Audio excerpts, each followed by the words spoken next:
Hello everybody, hope you're all doing well. In this video I'm talking about a driver exit as well as an update on Honda's Formula 1 power unit. So let's start with Honda, and as we know, their partnership with Aston Martin in 2026 has got off to an awful start. And in terms of the Honda engine, one of the key issues has been reliability, and while Honda have been getting on top of that as the season has gone on, another issue is power. It's quite clear that the engine is down on power compared to rivals. Now, under the additional development and upgrades opportunity system, Honda are allowed to upgrade their engine. And Honda's trackside general manager and chief engineer, Shintaro Orihara, has suggested that Honda will introduce an updated power unit in Aston Martin's car at the Dutch Grand Prix, which is in 2 races' time. Orihara said ahead of the Belgian Grand Prix weekend, "We have 2 more races before we introduce the new engine.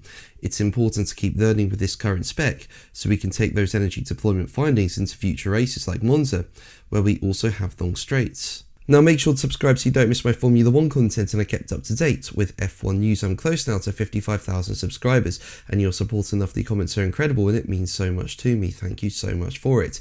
Now this comes following it being revealed that Aston Martin are set to bring big upgrades to the Hungarian Grand Prix at the end of July.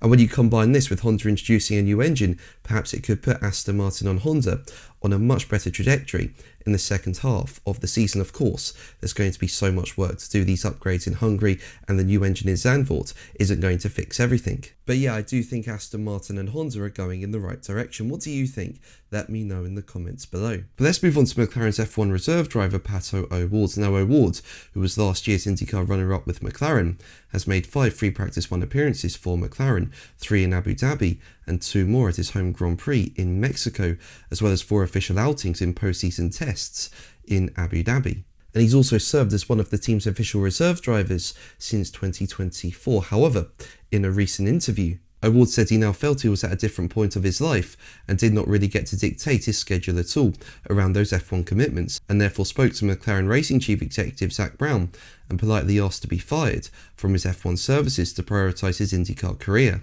Now, if you want to find out more about what O'Ward said, I'll leave a link to a video I did in the description. And well, it looks like O'Ward has got his request with immediate effect, with GP Blog saying, "It was not entirely clear when this would take effect since O'Ward has been designated as one of the reserve drivers for the current season.